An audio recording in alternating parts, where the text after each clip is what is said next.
Hoimurenya koram gajuang en geno mara ni Rio Makare en wuok tich tarik 30 dwe no mar 9 2024 kabende en odiochieng'no mogik mar dwe ni mar 9 nyakoram gajuang. Kata kamano odiochieng'no makiny ma en tarik 1 dwe no mar 10 weche ariyo madongo dhi timore nyakoram gajuang. Achiel kuomgi en chako tich ayanga gi kito okumba mar thieth mar SHA. Bende nyaka sani nyakoram gajuang e geno ne oganda jo Kenya dhi wuok e NHIF ka koro dhi e SHA kabende penjo mathoth mana nyorore koptenre kod ndikruok kabende oganda jo Kenya ng'eny gi pok ondikore. Nang'o madhi timore nyakoram gajuang ne oganda jo Kenya go abende koro nyaka sani pok onyalo ndikore e chenrono manyien. Bende warango ni mag motenre kod bura mathicho oko jalo chatad piny Kenya Rigathi Gachagua ya pisa bende dhi pedhi od bura higeno ne dhi twake gi jod odiochieng' makiny kabende odiochieng' makawuono nyakoram gajuang doho dagi reso Gachagua kabende giwacho ni mano en gino abende koro nyaka dhi mbele kech ne ntiere mago motenre kod bura mano ochwali mane geto mondo mi ochung chenro makamano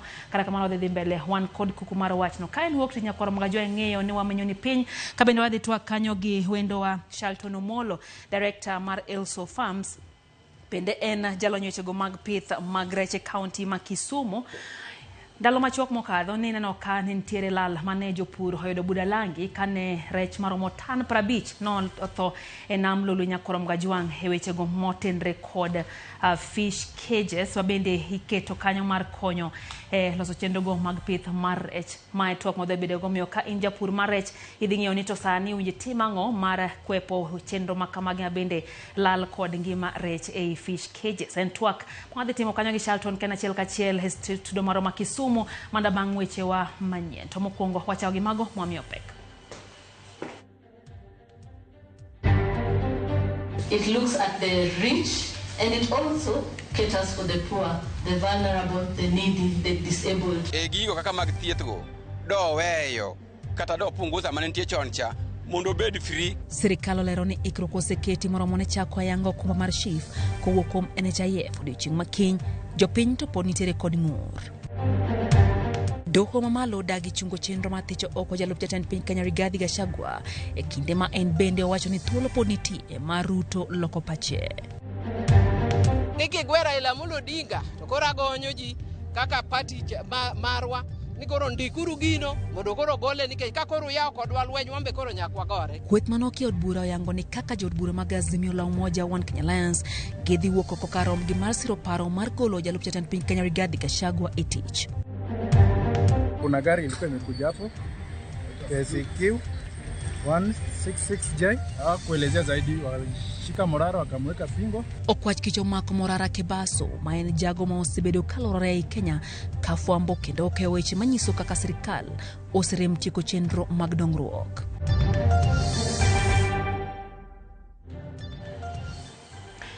Machiegni nyakoram gajuang wan gi jaloko mar Liz Otieno kaka pile roko pache lai mar ote machuok kari adeka uchielo no kabende wantiere live Facebook Ramogi TV ke mbui mar X kachiel gi Ramogi TV Kenya mbui mar YouTube. Nyinga Lydia Okeyo. Na en wich bar na jatend migao ma thieth Dr. Deborah Boraza dwoko penjo manotenre gi kito kuma manyien mar thieth mar SHIF makori taw gi chenro mar SHA. Kakoro odong' mana seche machuok kende to kito kumano ichako tigo dayanga e taw chenro mag thieth e pacho kae. Mabire kinde mathoth jopiny to pod onge kod ng'eyo maler e wi kito kumbani ma sirikal to ramo ni nyaka koro chak mana tiyo chakre kiny.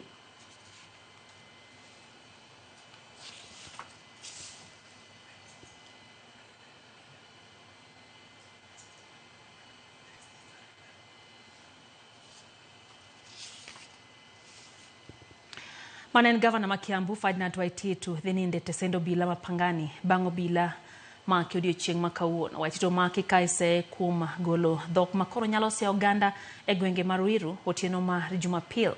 Motelo ywaruok no nene log tich mar obila mar Okwach Kech DCI e kinde mano tam kweth mag Azimio kotene kod Kalonzo Musyoka donjo mar ng'eyo gima omiyo ne omak Waititu. Kopogre kod golo weche manyalo se oganda Waititu bende koni osebedo kanya timbe moko machiko kopuodho kokalo e mbui.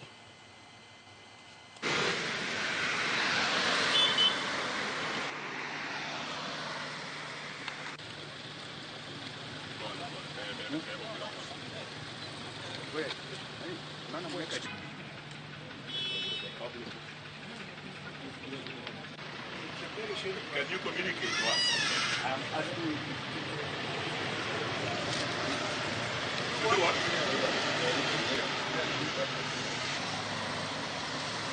Any unexplained arrest like that of grabbing Mheshimiwa Waititu and shepherding him to DCI headquarters is nothing short of an abduction, because we don't think it follows due process. They could have gone to court, obtained orders, looked for him, right? But we have come to say no. These abductions must stop. Told that he was arrested pursuant to some remarks that were made yesterday in a function in Ruiru, and they were therefore attributing those sentiments to our client. They of course confiscated his phone forcibly, and they disclosed that they also saw it from the internet.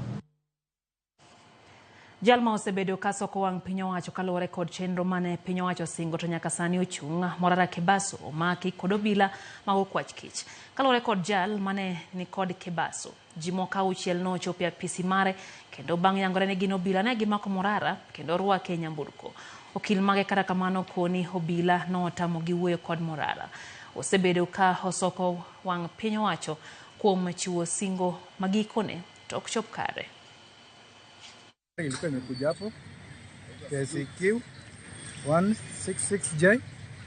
So kwenda kufungua gate nikauliza nyinyi wakina nani? Wakaniambia kuna mmoja alitoa ID. Hawakuelezea zaidi, walishika Morara wakamweka pingo. Wakachukua masimu zake zote mbili, iPhone, Samsung. Laptop pia ilikuwa hapo. Hao wengine wengi walikuwa wamevaa mask, hawakutambulisha. Walimwara huko juu kumuuliza nyinyi wakina nani, wakanisukuma kando mimi. Wakaniambia hata wewe nitaweka pingo. Hii ni njama ya serikali kujaribu kunyamazisha wananchi ambao wanaendelea kusukuma gurudumu la haki, kusukuma gurudumu la uwazi. Na kushikwa kwake leo hii ni dhahiri kwamba serikali imetishwa mno na zile juhudi ambazo anaendelea kuzisukuma kuleta uwazi katika hii nchi. Tunamwambia Ruto pamoja na Kindiki kwamba hatua kama hizi hazitatisha wa Kenya. Hakuna mtu yote ataruhusiwa kuingia kumuona. Sasa tunashangaa, ni sheria gani hii polisi wanafuata? Ni sheria gani hii? This is an arbitrary arrest. It's an unconstitutional arrest, and we condemn it to the in the strongest way possible. Piny owacho mar kaunti ya Migori osingo bero sekta mar somo mar ECDE ma osebedo ka ntiere kod midhiero kadwaro mar jopuonj henone omed kwan jopuonj ma ondiki e yo mongirore. Jafwambo mar George Juma nigi ler koa e kaunti ya Migori. Sekta no maso man nasari kata ECD ma okete lwet piny owacho ma counties e piny Kenya mangima osebedo kod midhieche mathoth. Nok mar kuonde somo kaachiel kod nok mag jopuonj osebedo moko midhieche madongo ma osebedo ka koro hinyo sekta ni e piny Kenya mangima. Ywak ma kamae bende osenenore e kaunti ma Migori, kata bed ni piny owacho mar kaunti ma Migori wacho ne gisetemo keto kenge mathoth mar bero sekta ni. To joga wagi slip mare king'iyo nyaka kawuono pod gin mana under probation, which is not good. Mamano no wacho ni nyaka wadhi work out mondo wane ka wanya konyogi mondo jogi obed confirmed in permanent and pensionable. An gi jopuonj mag ECD mag jo diploma kendo jo certificate 648. Nyocha machiegni ka nyocha jopuonj gote wane wa transition gi wagolo gi from their previous state mwaketo gi permanent and pensionable. Mano notimo chakri mar 6 higa 2022. Jopuonj mag ECD e kaunti ma Migori ywago omenda matin mar wuoth ma ichulo gi kod piny owacho mar kaunti ma Migori. Ka bende jagoro mar piny owacho mar kaunti ma Migori Oscar Lima wacho ni okenge mag medo omendani kowuok Sh800 nyaka 3,000 koro dhi nyime.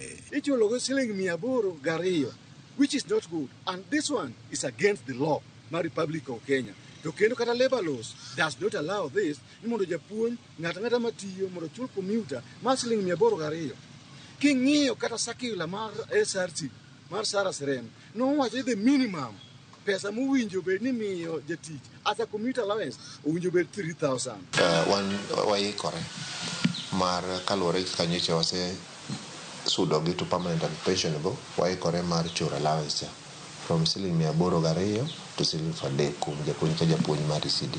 Jagoro maruokno mar jotijego mag piny owacho mag kaunti ma Migosi Silvan Saraja wacho ni jopuonj mag ECD bende osekwamo e ngas achiel mar tich kuom kinde malach, kendo dwaro margi en ni mondo koro piny owacho mar kaunti okaw okang' mowinjore. Puonj no ondiki over 10 years ago. Jopuonj gi nyaka ne ndiki gino nitiere mapok oyudo promotion kuom gi nyaka kawuono. Gie sani gi review the grading structure mondo mi japuonj ka japuonj ma puonjo ECD osacha olure gi the correct schemes of service. Nok mar jopuonj e skunde mag nasari kata ECD e kaunti ma Migori bende jopuonj go mag ECD e kaunti ma Migori koro ywak ne osemiyogi pek mar tich. Kwang'iyo the number of schools mantiere jopuonji pod tin.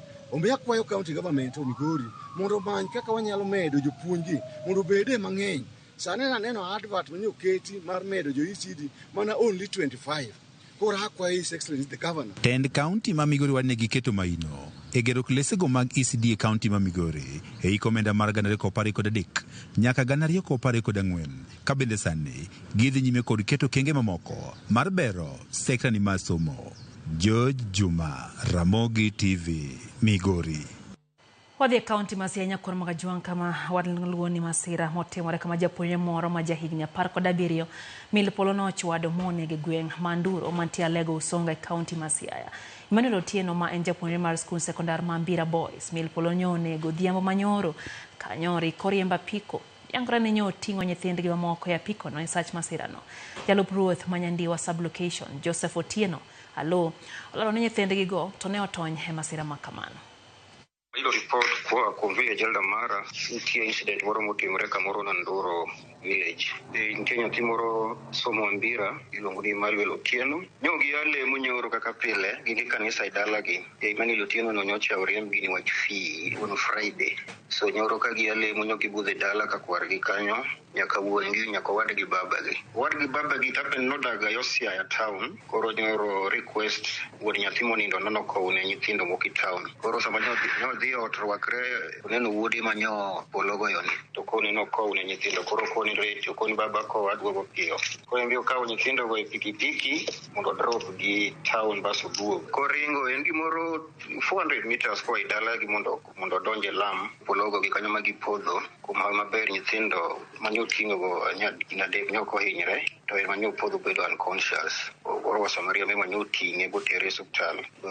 Upon reaching hospital to bedo pronounced dead. Body nyokero mortuary, one of the mortuary is a town car, but the matter gi report ka police of the same matter gi report ka police. Enja from 3 Mbira.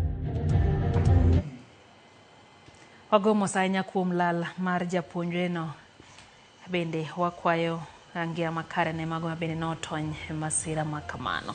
Kwa mgojongo yo matina kata kamana neno ka koro dhisomo moko kuom ote kae. Faith Mzomo mwana mwalimu kama Lindi owacho kanyo ni chief ne en yor choko suru kendo en yor mar choko suru kuom jopiny kendo wacho ni oken gino bende koro winjore otimre pacho kae.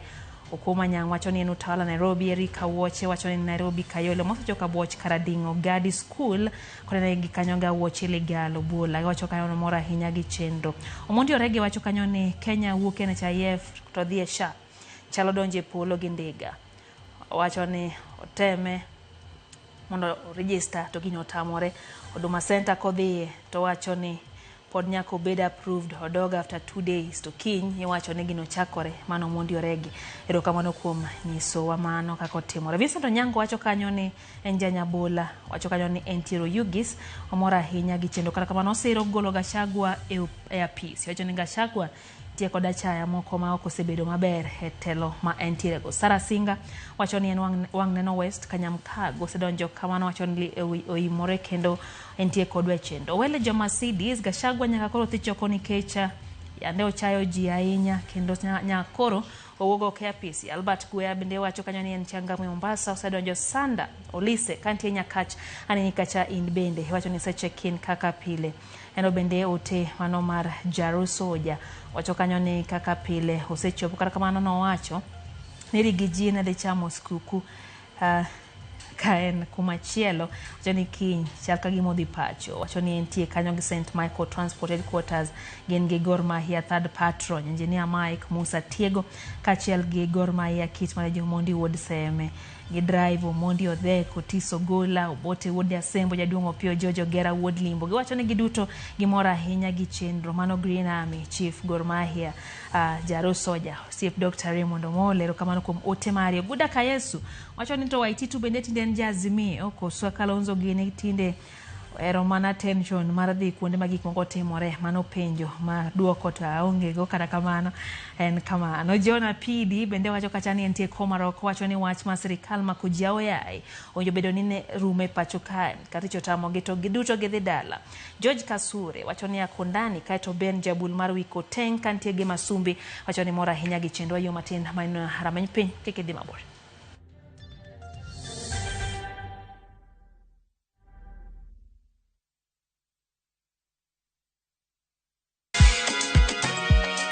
Legends get messy. But Ushindi cleans legends.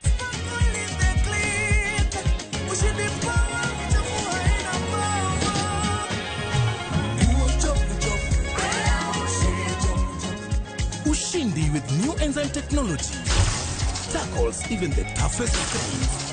Ushindi, powerful stain removal. Because legends deserve a winning clean. That's the clean of legends.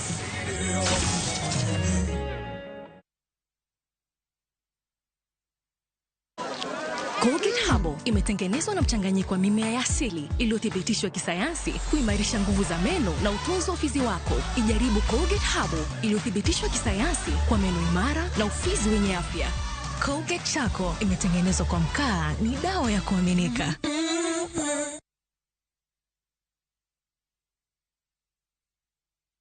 Jipange na View sasa imerudi kwa mbwembwe na vishindo. Jipange leo kwa nafasi ya kujishindia mamilioni ya pesa. Jipange ushinde na View sasa.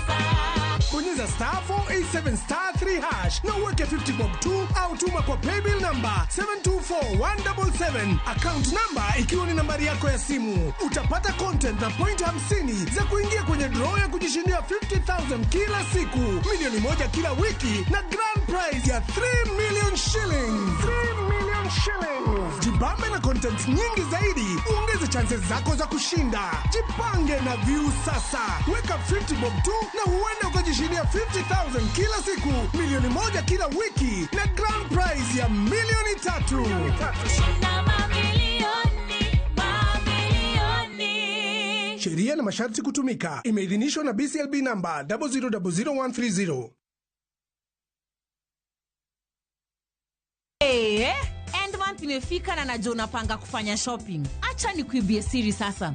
Citizen Duka, the home of discounts, inakuletea this week's Mama Mpenzi package na inatoka Quickmart. 500 ml na Rumoru milk 104 down to 88 shillings. Quick Choice sugar 2 kgs 259 down to 239. Golden Fry cooking oil 3 liters 1050 down to 799. Soko maize meal flour 2 kgs mbili 268 down to 238. Ajab home baking flour 2 kgs 172 down to 159. Salt 1 kg 42 down to 39. Sunrise basmati rice 2 kgs 767 down to 636. Baraka chai 500 grams 245 down to 175. Packing bag 40 shillings. Ukinunua hii package ukitumia Citizen Duka utalipa only 2,416 shillings, meaning utasave 541 shillings. Piga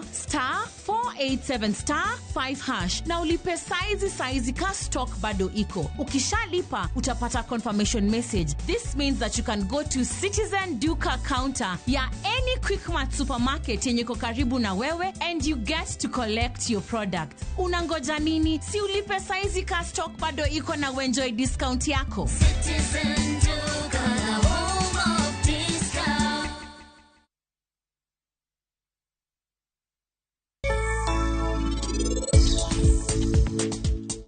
Nyithindo ariyogi chalni unu wange wich kuot kata matin nikech nonyuolu ka unu wange wich kuot. Saher e nyako matin ahinya e odni. to en pache tiyo maber moloyo un ji ariyo.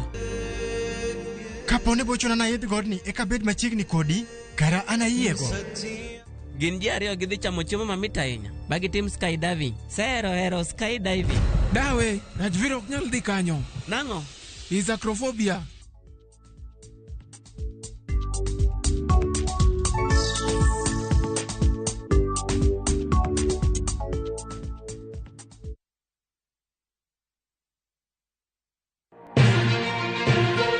Kowuok e chuny boma ma Nairobi, machiegni gi Naromoro. Kokale gode koda ore kendo mol e gwenge duto ma pacho ka. Okinyi kokinyi wayango ni kaka piny oru. Ma en rupe. Kama wami nonro to kod chal mar fwambo. Wa encourage conversation. Wamenyo ni weche mamako ngimani. Job restructuring kata state restructuring ok promise ni kiwitu tich ka tidhi yudo tich ka. Kendo in gi duola e mbaka oromo. Watudre gi reporter marwa ka en Homa Bay, Mombasa, Kisumu, Migori, Kisii. Wabedo gi twak kachiel koda ka jolony weche mopogore opogore. No wamiyo parliament a lot of authority. To authority no gitiyogo mana mondo konygi. Tudri gi Joyce Oduor, Sharon Ong'ao kod Cleophas Oluoch e chenro mar Rupiny kod Mbaka Oromo. Wuok tich nyaka tich abich chakre sa 12 okinyi nyaka sa 5 onyango e Ramogi TV.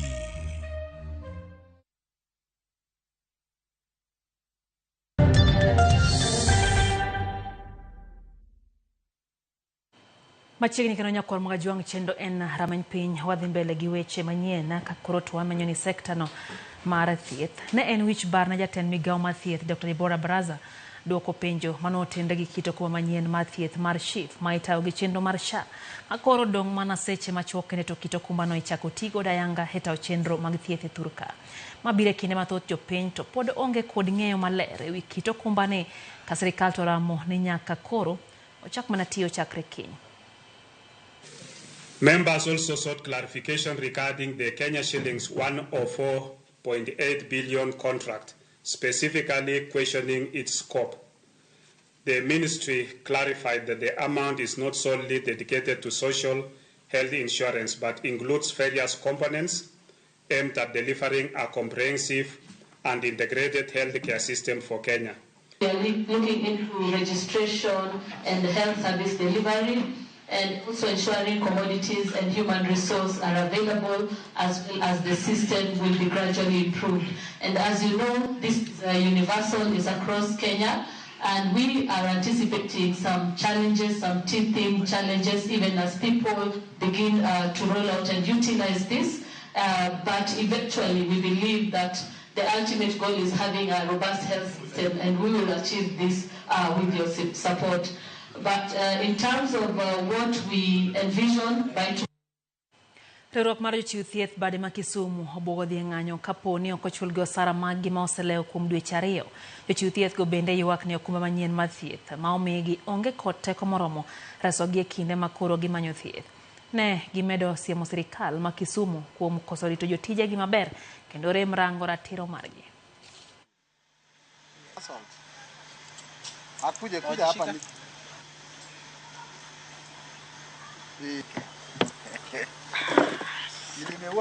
Counties mamoko osechudo to Kisumu odagi chulo ji.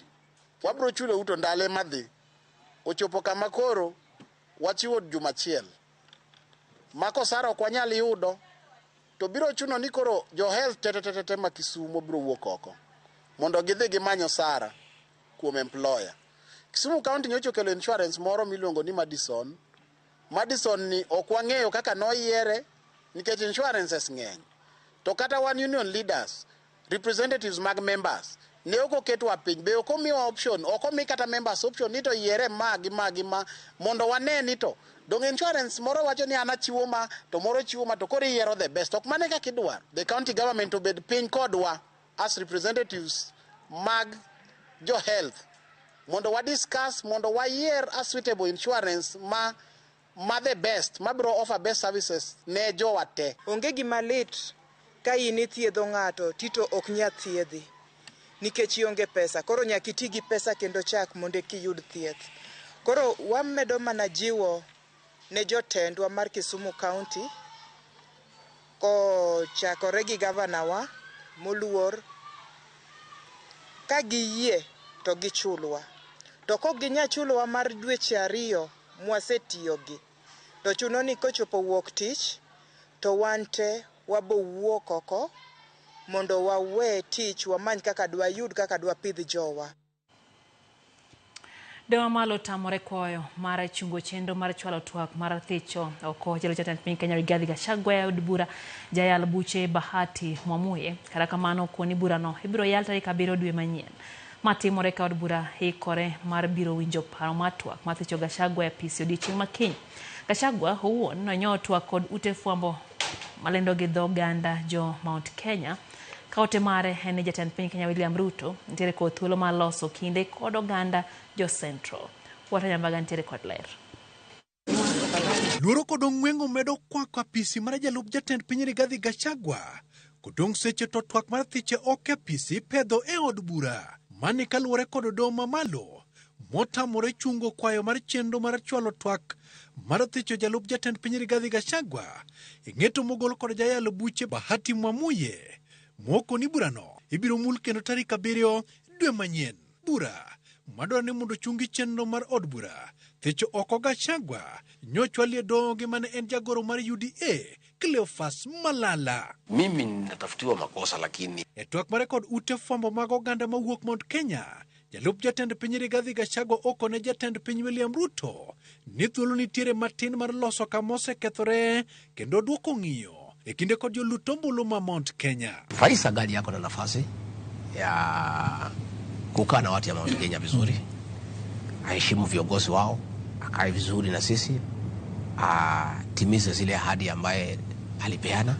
Hao watu ya Mount Kenya ni watu reasonable. Mimi sioni wakiwa ni watu wabaya, ni watu wazuri na ni watu wako na shukurani na ni watu ambaye wanaheshimu viongozi. Rigathi masani neno mudho uchikore gi chien ni en ne oko kwayo omenda maromo bilion 8 kaka pok mar siro jatend piny William Ruto kuom kwano ombulu mane oyudo Mount Kenya kuponi riembe lep e sirikal. Ketho moried ne Rigathi kendo umo ye piny ni ihangone. Hata niliona watu wengine jana, leo niona gazeti ikiandika mambo ya upusi. Ati niligonga pesa ya rais ati nikidai shilingi bilioni 8. Mimi sina haja na pesa. Kama ningekuwa ni mtu iko tamaa ya pesa, ningekuwa huko siku ile. Lakini mimi sina tamaa na pesa. Mimi ni mtu sina mahitaji mingi. Jalup jatend piny kata kamano Colonel William Ruto dudore gi wach kendo medo wito jo Kenya e wi wach riwruok mar Ford Foundation. Rigathi okoni ne itude kod ng'anyo mag Gen Z pachoka to nyadichiel Ford Foundation bende ne ilwero gi koni. To kendo William Ruto nogo bende nochako romo kod Ford Foundation e piny Ingereza. Rais wa Kenya alisema wenye kupanga hii maneno ni watu ya Ford Foundation. Ford Foundation inakuwaga Amerika. Ofisi ya Rigathi Gachagua iko pale Karen. Sasa mimi nauliza watu yangu wanafanya kwa Ford Foundation. Rais ndio mwenye kusema, ndio wako na ushawishi mkubwa katika Jamhuri ya Kenya na kile ametamka kila mtu anaamini iko namna hiyo. Rais mwenyewe alisema, si mko na hiyo habari ya kwamba wenye kupanga hii maneno ni watu ya Ford Foundation. Sasa wafanyikazi wa ofisi yangu wanafanya Ford Foundation. Rigathi omnono kendo kwedo ng'eyo weche mag kambi mag adani machano kawo lap mar ndeke mar JKA. Rigathi okoni pache chal mar jopiny kendo en jal machiko ite ne jopiny. Mambo ya adani sijui lolote kuhusu lolote. Mimi nasoma kwa gazeti, kwa mitandao vile mnasoma, na mimi nafuatilia vile wengine wanasema. Hiyo maneno mimi sijui. Ewi mano bende owacho ni dibed gima ok ni kare ni kweth mar ODM odonje serikal kendo rocho kwe. Ile tu itatushangaza ni kama watu ya Raila watatumika kutufukuza, kwa sababu itakuwa pia amekuja kwa serikali kuchangia kuleta shida kwa serikali. Walter Nyambaga, Ramogi TV. Jalekweth jod bura manoke od bura Milly Odhiambo nyiso jod bura mag ODM ni osir paro mathicho oko jalup jatend piny Kenya Rigathi Gachagua ya apisi. Milly wacho ni odhi lego kweth jod bura manok mondo mi osir lwedo parono ma igeno ni dhi chwalo od bura odiochieng'no makiny. En owuon oyango ni oseketo seyi e parono mondo ne chwalo chenrono e od bura ne osire kod Women Rep Homabay Gladys Osogo. And your parents are seated. All of you to get the war.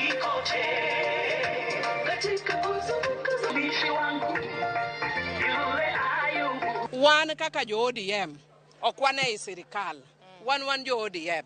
Nyocho kwawa ni mondo wakony sirikand cha mwamigi expert. Omiyo nywa miyo jowuotwa madongo kaka Mbadi gi Wandai gi jo Ogede go Paranya. Koro konyo sirikal. To ok wach ni mano wan sirikal, wan ODM kata gin nyocho nendo ka gitimo their party meeting. ODM ne onge. Ne gin mana kendgi do nyocho girwako ratong. Wambe kwa biro to wan ma ODM dwarwako mana orange.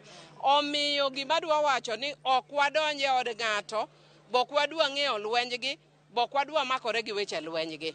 Omiyo osiepewa, gi wetewa, gi jo Kenya wa ma Central, nyocho kwawa ni kik wamul got. Ma wan kaka jo ODM mabe chunygi ler moko hero lweny. Nyocho wacho ni wan ok wamul got. To nyoro ka winjo to asewinjo wabunge ariyo. Masani ka piny koro dhiero wangi, to koro igwera e wadagi. Omiana wacho kaka chief whip. Ni kigwera ila mulo dinga, to koro agonyo ji kaka party marwa. Ni koro ndikuru gino, mondo koro gole nikech ka koro yaw kodwa lweny wambe koro nyakwa gore. Ka paro nu, ung'e maber ni ombuchwa ne waywa kaka jo ODM ni nokwal. To gimo kwalo ok dhi maber, kamore gorruok maneno ni. Pacha nyisa ni kamore gorruok ni. Omiyo gik moko ruogore, tudore to tuomore Kenya Kwanza, manifesto botamore to tek toya, to wan kaka leaders nyakwa to fulfill our mandate. Omiyo gorruok gino to gilosi, mano advice mara, ma is very honest. To, ka leaders nyalo divert taxpayers money, ni koro gigo siasa okiti, to kang makende nyaka koro kaw. Omiyo samo be the floor of the house, we shall be well guided.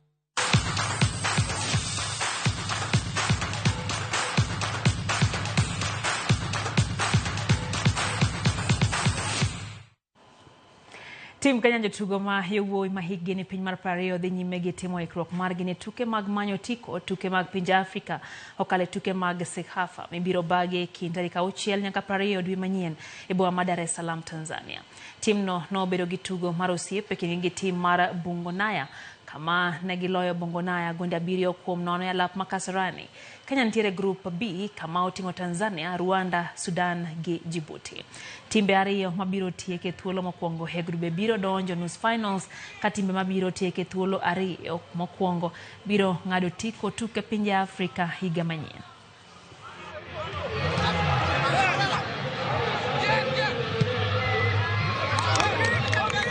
Game leo imekuwa poa. Kuna vitu tulikuwa tumefunzwa na makoch, tumeweza kurectify makosa. At least tumeonyesha coach kuna watu tuko ready, pale tumekosea tunaenda kurekebisha. I hope next itakuwa poa. Tumejitayarisha vizuri, ukiangalia tangu hiyo wiki moja mpaka leo tumecheza friendly. So tumejitayarisha vizuri. Wachezaji wale wote tulikuwa expect wakuje, wote walikuwa wachezaji wa 7 na wote washafika. Ukiangalia kina Baron ndio kama captain saizi, wakina Wanjala pia washafika. Nafikiri kila mtu ashafika. Ukiangalia watu wote kina Kibeti, ile group yote ilienda wako Spain, wote washafika. So nafikiri timu itakuwa nzuri by Jumatatu, kila kitu nafikiri itakuwa sawa. Joloch tuke mag handball season mokalo League maduong' mar yowuoyi pacho ka NCPB nochako tuke gi season ni gi loch Banglo team Barany ma Kenyatta gonde 40-17. E League mar Wakeni joloch tuke mag Super Cup higa 2024 Ulinzi Sharks nolo team mar Firehawks gonde 40-23 tukgi mokwongo. Ulinzi Sharks noloyo Firehawks gonde 19-12 kapok jotugo yweyo. Dorothy Machuma nobedo jatugo masulwe ne Ulinzi Sharks Banglo gonde 10. E tuke mamoko tim mar Ulinzi noloyo tim mar Desert Scorpions e League mar yowuoyi kinde mane Strathmore bende noloyo Black Mamba gonde 22-20.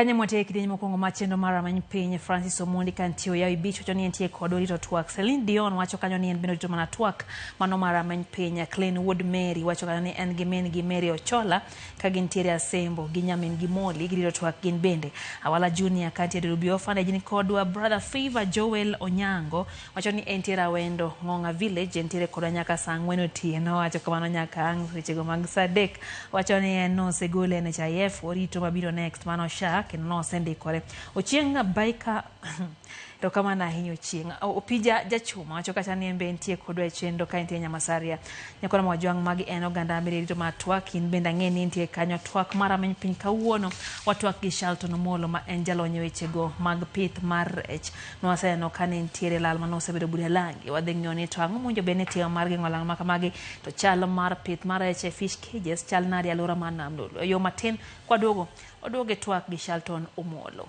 wasebedo gi yaloko maralizo tieno kikidhi mabosha.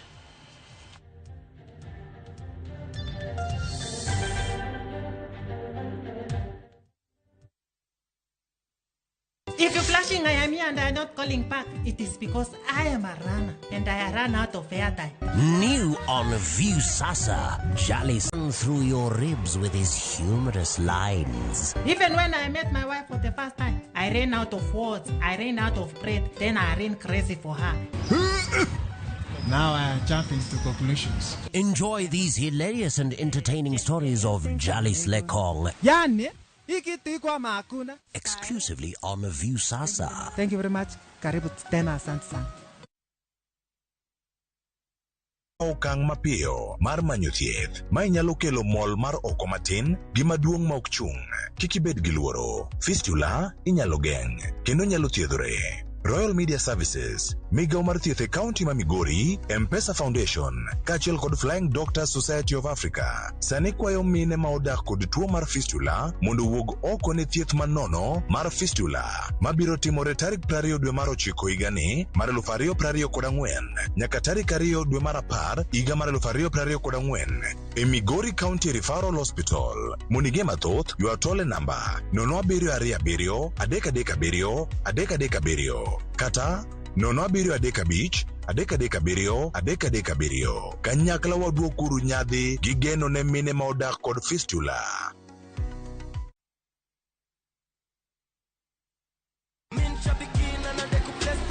Brate, huu mwezi usiache life kuweke kwa kona.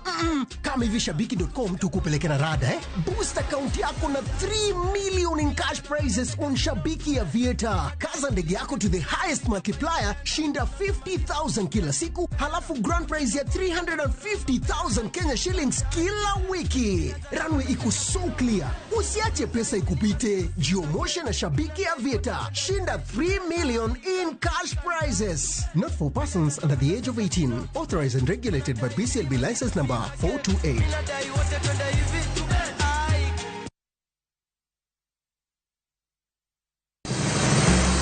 Beise penjorie sigendni mayudore kuonde ma waluongo ni pachowa. Kapuonjani nobiro nikech gwenyruok e kind owete. Riuri kodwa mondo wanon sigendni mabeyo mag kuonde ma wadakie.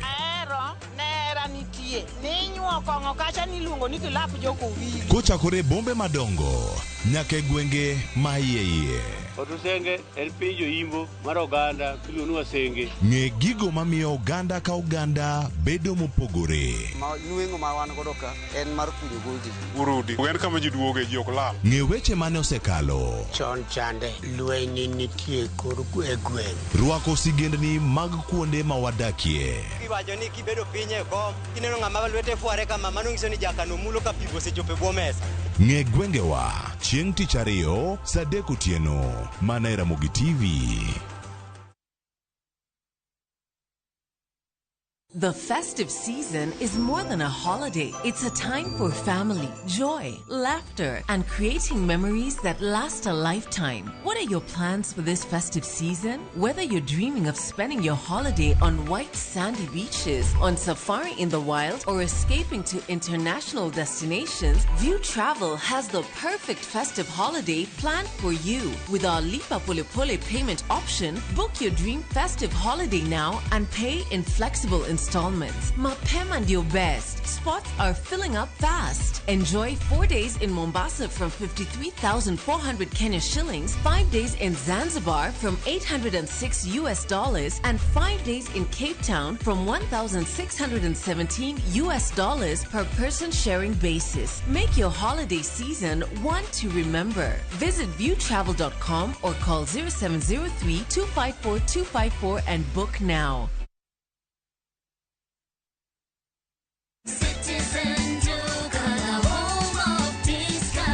Tunajua familia yako hufurahia mboga na matunda, na ndio maana Citizen Duka the home of discounts inakuletea Mama Soko package kutoka Quickmart. 1 bunch of spinach 35 down to 18. 1 bunch of sukuma wiki 29 down to 18. 1 kg of tomatoes 69 down to 49. 1 kg of onions 89 down to 69. 1 kg of white potatoes 119 down to 99. 5 pieces of imported oranges 299 down to 189. Packing bag 40 shillings. Ukinunua hii package ukitumia Citizen Duka utalipa only 482, meaning utakuwa umesave 208 shillings. Piga *487*5# na ulipe saizi ka stock bado iko. Ukishalipa you can go to Citizen Duka counter ya any Quickmart supermarket yenye iko karibu na wewe and you get to collect your products. Unangoja nini? Si ulipe saizi ka bado stock iko ndio enjoy discount yako. Citizen Duka, home of discount.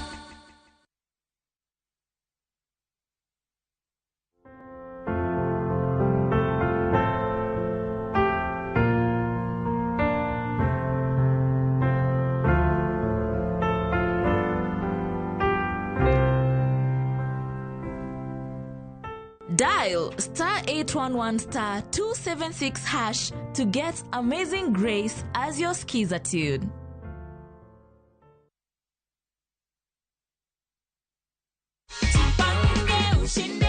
Ulikuwa unatarajia kushinda? Nilikuwa tu nikifanya tu nitashinda tu kwa sababu ulikuwa na tumaini. Yes. This is your check of Jipange ushinde na View sasa. Umefikiria matumizi yake? Matumizi yake ni kulipia watoto karo shule. Hii pia ni yako. Hiyo hata tuambiagi watu nini iko ndani ndio wao pia wajipange.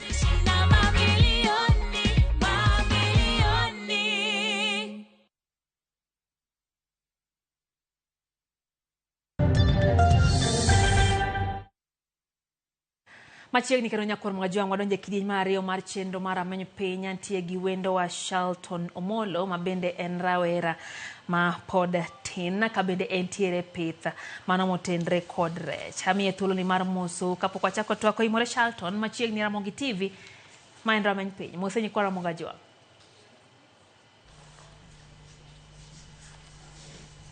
Erokamano Lydia. Agoero kamano kuom thuolo ma waloso kendo mondo mi watimie twak kotenore gi weche mag pur kod pith to ahinya pith mag rech. Machiegni anye twak ni mar rameny piny ang'eni en thuolo mokwongo bende hichope rameny piny kae wamanyo ne oganda gigo mabende sando ngima oganda gigo mabende oganda ojobe ni ng'eyo kendo bedo kod ng'eyo kod lony kotenre kod gigo mabende timore pile ka pile. Alora mano mlwaseno ka pith mag rech dhi mbele. Anyato twak makawuono daher mar nyiso nyakwa Ramogi Ajwang ni nobedo kod lal e gwengo mag Budalangi kama jopith rech nobedo kod lal mar tan 50 mag rech mol otho e fish cages ma en lal madonje omenda maromo milionde modhuro. Ka bende wadwa ng'iyo ni to ka in japith rech alora mana Budalangi gine winjo bed ni ng'iyo nyakwa Ramogi Ajwang mang'eyo ni to hango kenge mag winjo bed ni kayo miwa kero jalony kawuono Shalton obed kodwa e twak.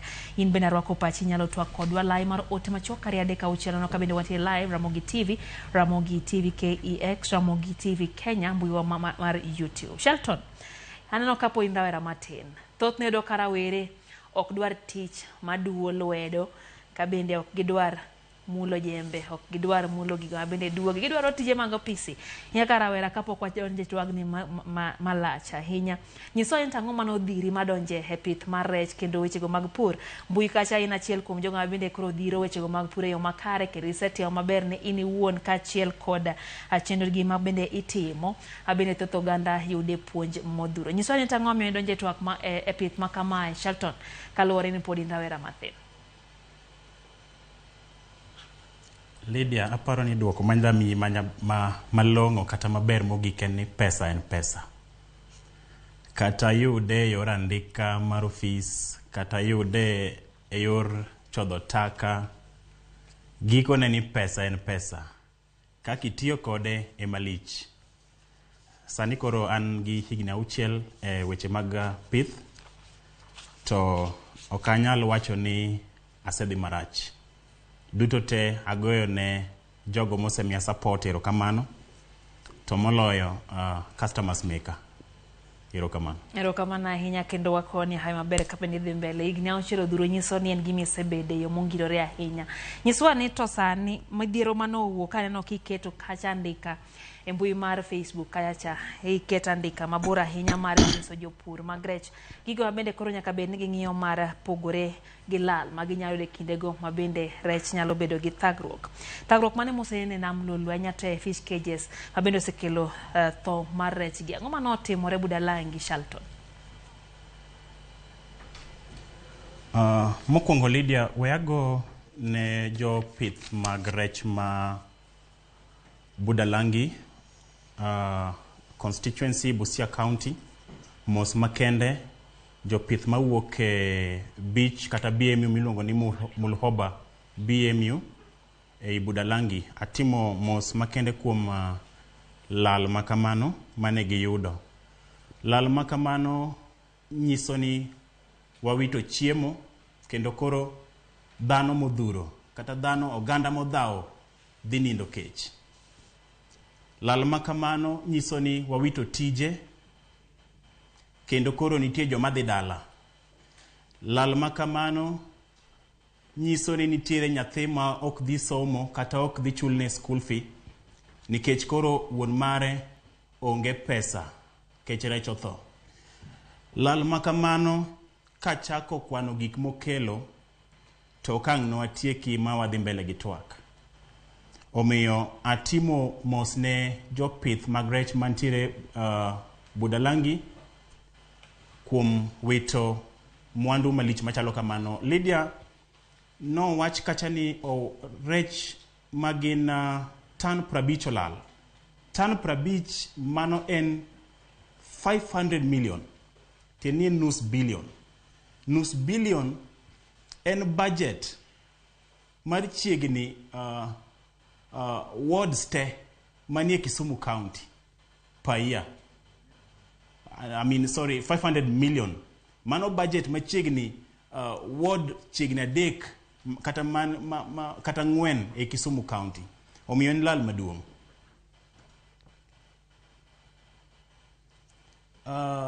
Anyalo chaka wachi ni wanyalo bedo ni wanyalo siemre, ntiere barruok wach, ntiere bolo wach kowuok kuom jopith kadhine sirikal, nitiere barruok wach kowuok kuom sirikal kaduogo piny ne jopith, but en ting'o waduto mondo mi wang'ini to wadwa dhi mbele nade gi tijni endi. Erokamano nya Shelton. Nyiswa ni to gin ranyisi mage ma japur mar rech kata japith mar rech winjo bed ni ng'iyo mondo mi ong'eni nitie kaka masira biro mbele, omiyo kik okaw okang' kata okaw okenge moko manyalo miyo masira ni juke. Winjo bed notimo nade kapo ni oneno midhiero kabiro? Ang'o gini mowinjo bed ni koneno kata lokruok chal mar pi kata kit kaka rech bende nyalo bedo ni chiemo lokruok e alwora mar namno? Ang'o gini mowinjo bed ni ging'iyo mar ng'eyo ni to midhiero nyalo biro kosoyo? Mokwongo seche ma we wachak gi gima kelo mano. Lydia, kapo nono ni chieng' orieny aming'a, to seche ma chieng' rieny iyudo ka nitiere chilo madonje nam.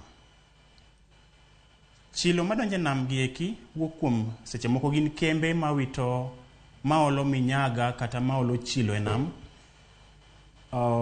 Chilo makamagi wuok kuom wan wawegi, nitie joma bende luokre nam direct, nitiere joma luoko lewni e nam.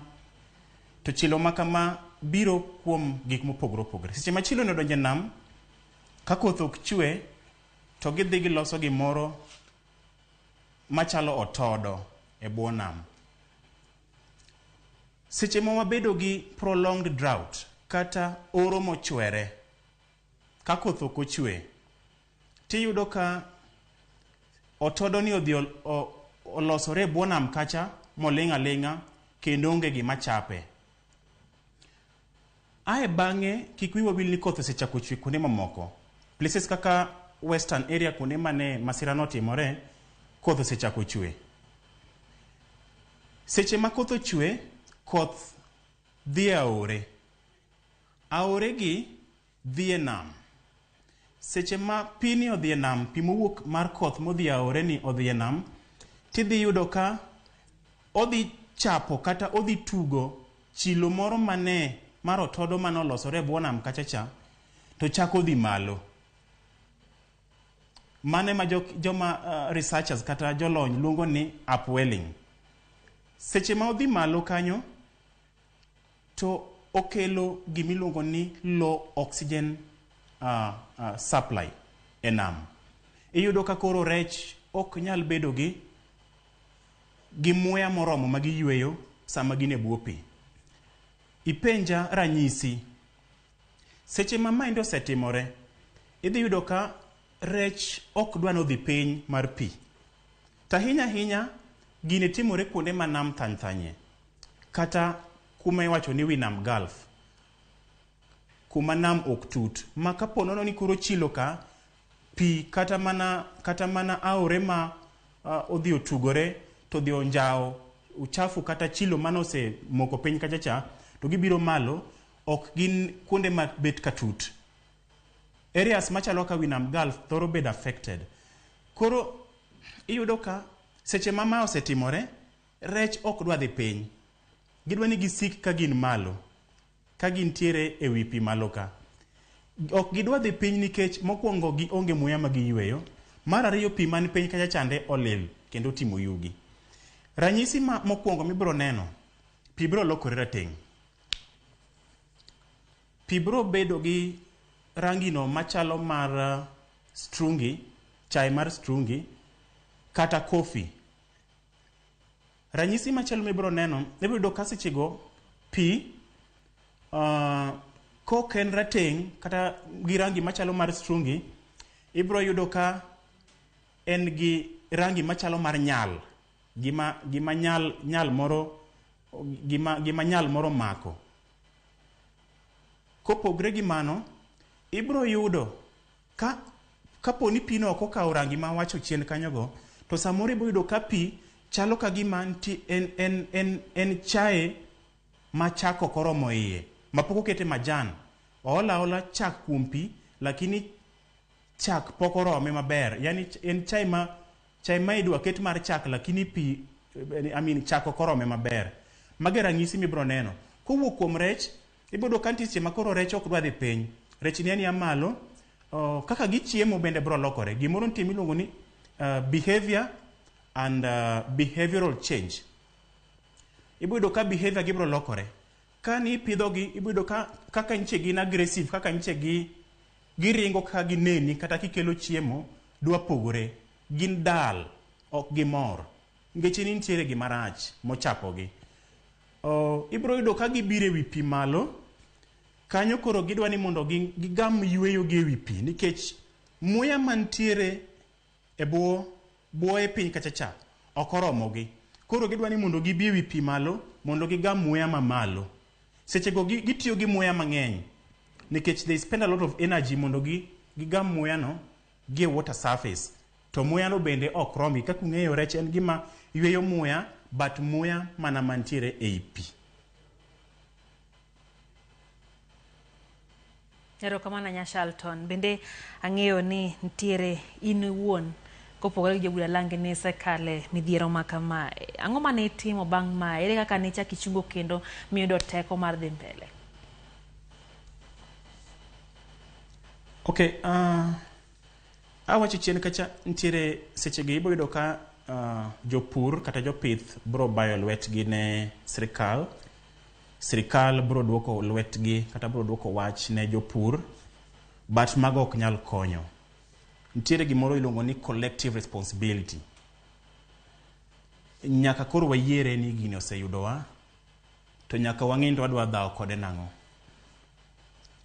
Kaka japur, ka midhiero ni ineno kata isechako neno kotimore, ng'e maber ni ka pok odonjo kuomi to nyalo donjo kuomi sa asaya. An kane gino timore, nanena ka jomoko ema ne gino timore negi, but ne nokabedo gadiera ni samoro an nyalo bedo achiel kuom jopith mane dhi bedo affected.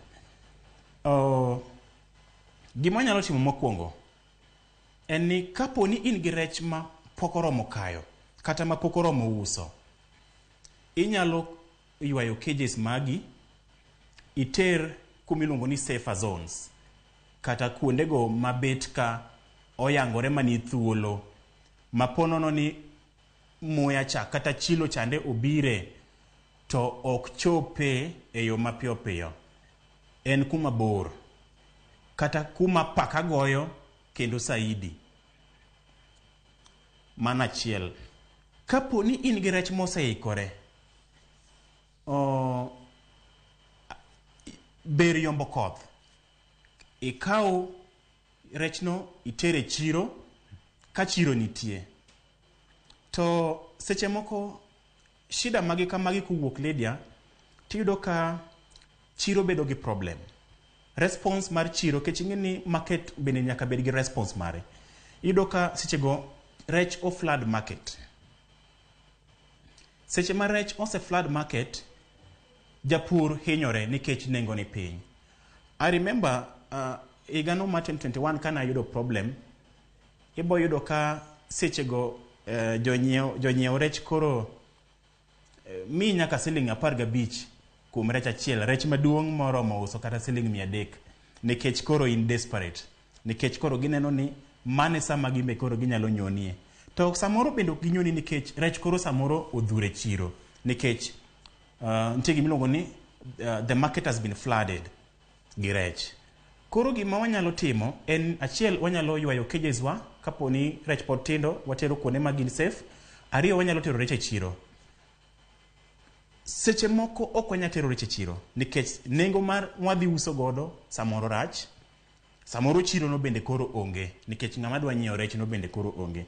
Gima wanyalo timo, wanyalo kawo rech wagieki water e storage facilities, kuondego moyangi mag kano rech, manyalo ting'o tons modhawo mag rech kuom muda moyangore, kapo ni pod warito mondo chiro olosre kaka jopur mondo mi wadhi waus rewa.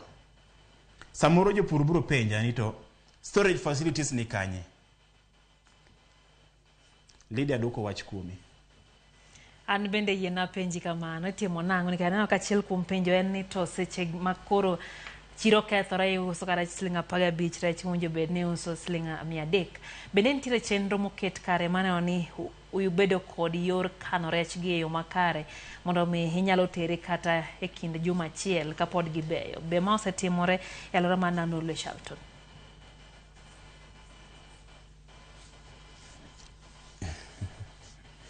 Lydia, food security en gima jotendwa osebedo kawero, kendo kirango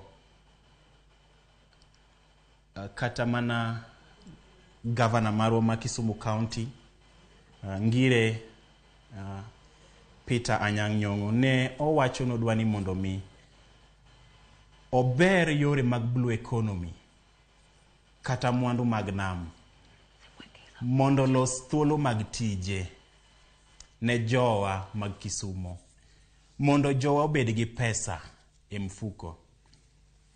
Higa to koro ochoma par. Poka neno kata mana cooler box mar uso ice. Kisumu ka. Watemane okaseneno ka sirikande wa oketo mise makare mar bero alwora mag nam. Pokaseneno ka sirikande wa oketo mise makare mag bero ngima jopith mag rech. Pokaseneno ka jotendwa oketo mise makare mag kedo gi midhierni machal kamagi mondo mi kata kaponono ni maendi obiro ta wacho ni an kora agolo rechna adhi pando kamoro mondo tabu ni okal mondi mondo chiro bende mondo losre kaita kora dhi ausi. Pokaseneno. The nearest storage facility mang'eyo kuma nitie ni Kakamega. Mane mar sirikal mang'eyo. Kapo ni nitie moro to inyalo wacho na Lydia. Shalton, manen gima lit ahinya winjo kaluwore ni nam Lolwe en achiel kuom yuto kuonde mag yuto madongo mantiere e gwenge ma Kaluo. Bende usechwalo ywak makamana sirikand kaunti, Shalton? To giwacho nang'o ponono ni usechwalo ywak ainane? Lydia, higa mane devolution, bogi mar devolution nowuok e tesen mare higa mar 2013. Ka governor mane en governor ma Kakamega ne nyalo paro mar gero storage facility ne jopith mag rech. Counties mana mokiew gi dho nam, mabe waumbe nam, watero dhok modhe nam, nyaka nyisgi eka giger kuondego mag kano rech. Okapar ka en gima onego nyisgi. En gima aparo ni onego benie gisekete budget magitimo. To mano ok onego benie ma wawacho kaka wuono. Ang'e ni samoro gibro timo gi higni modongo eko. Waket mana mise marwa e wacho gigo eko makoro jopith onego beni timo, yore monego beni jopith luwo mondo mikoro gibed gi mise makare mag geng'o masirni magiyudo pile ka pile kotenore gi tijno magitiyo e dier nam. Tijno tek, ok en tich mayot. Nanoka Odhiambo Linda Nancy wachoni Kisumu County Government oketo maino e loko CBD obed maler, kata kamano wechego motenre kod storage facilities poko donje pachi kendo en gima bende pok gineno. Thoth ji wacho storage facility kaka Happy Victor Odongo Matete wachakacha ni en nobiro ng'eyo wach rech gi 205, kata kamano wacho lit ahinya ka pesa iketo kanyo to mondo mikoro los kaka inyal rit rech gi bedo matek ahinya. Nyiswa ting' ma oganda ni godo maneno ni pimo chido kata taka ok donje nam Lolwe mar konyo bende samoro ka waonge wechego mag storage kaka iwacho no, to wanyalo bedo kod ting' maneno ni ok wachido nam Lolwe kendo ok waketo taka odonjo kanyo mar nego rech. Ere ting' moganda ni godo, Shalton? Erokamano Lydia, jowa nyaka koro bed gi ting' mana kaka wabe wadhiro serikal mondo bed gi ting'. Ting' mokwongo monego beni watimo, onego beni wakao weche mag alwora mag rito nam e lwetwa wawegi. Discharging waste en gima onego beni chakre kuondego ma wadake.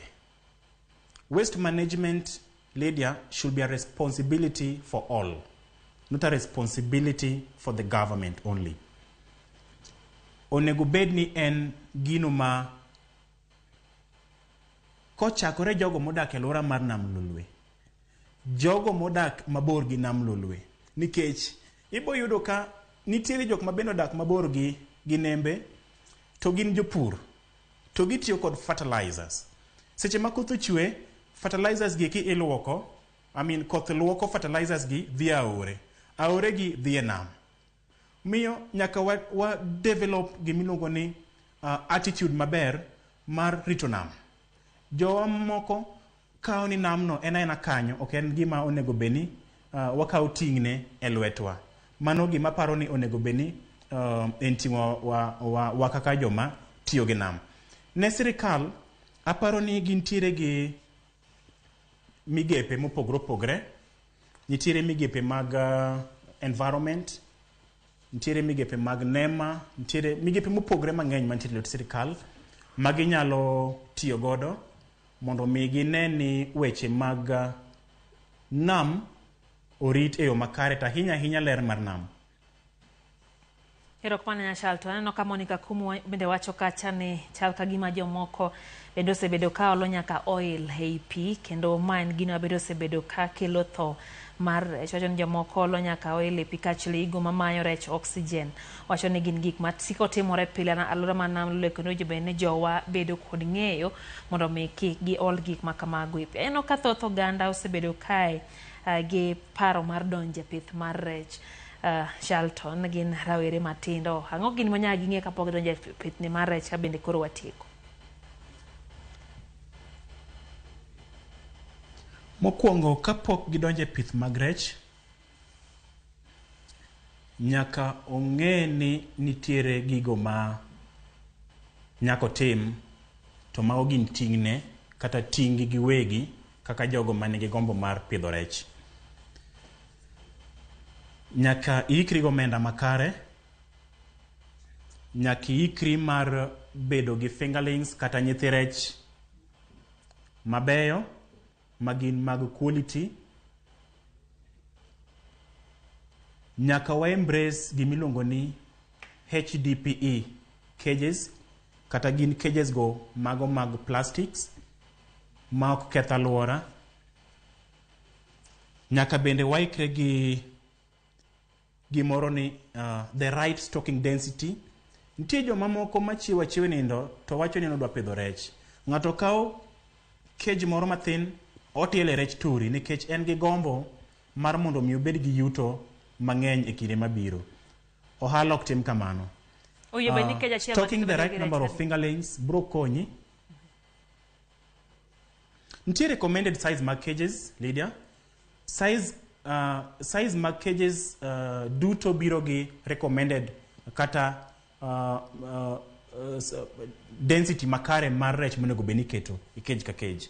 Gi cages nitie sizes mopogre opogre, but per square meter bente gi recommended numbers of stocking monego beni waketo e cages go eko. Ok onego beni watiela tela rech nikech koro inisego kwano ni adwa ni katiku tijini to rech aseuso siling 100 rech ka rech to bedo gi milion 5. Ok tim ga kamano.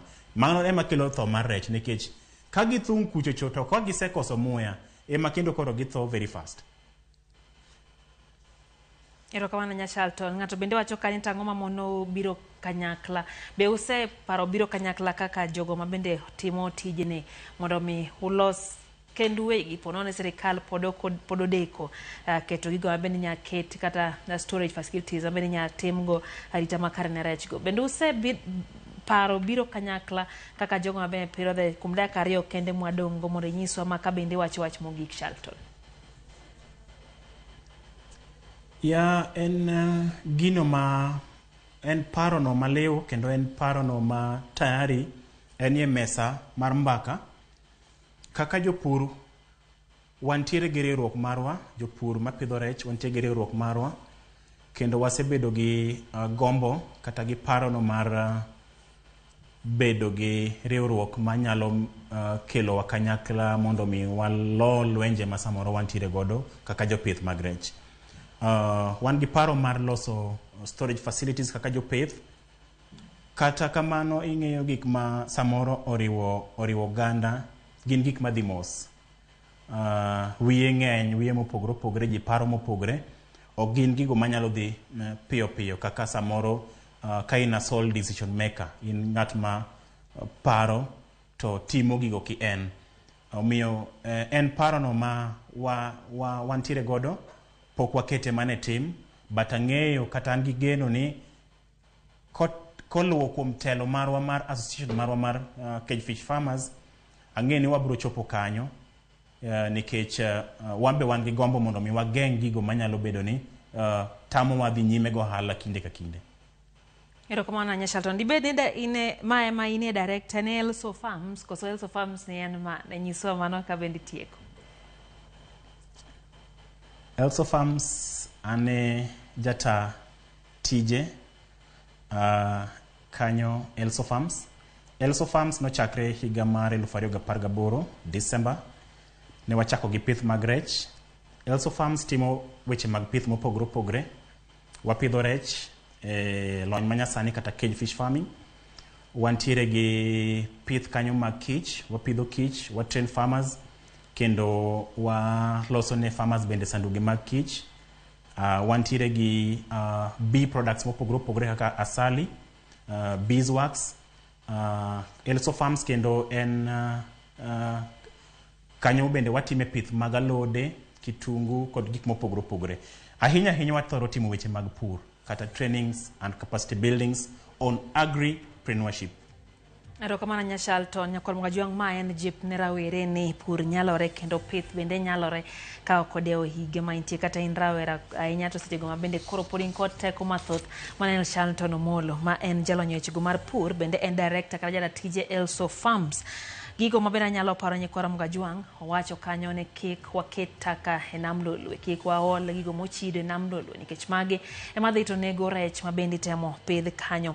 Ka bende owacho wachno motenre kod onge mag gigo mag kano rech en geno moro ni tend county ahinya to ma Kisumu, ma Bay kod Siaya, mago mantie nam lolwe, mago ma Kaluo bende dhi konyo e jogo ma bende pidho rech ena onegi bedo kod kuonde ma ginyalo time keno mag rech margi. En lal bende kitemo mondo in bende chori matin to masiche ma kamagi ka yudi to en gima ber ka bende kony moro wuokie. En geno moro ne gidhi yudo kony alor nam lolwe mar bedo kod kuonde ma bende nyakani rech Nyakor Mgajuang. Mano twak mar many piny kanwa manyoche motende kod pith mar rech. Warom kwenye sa deke chendo maro imore nyinga Lydia.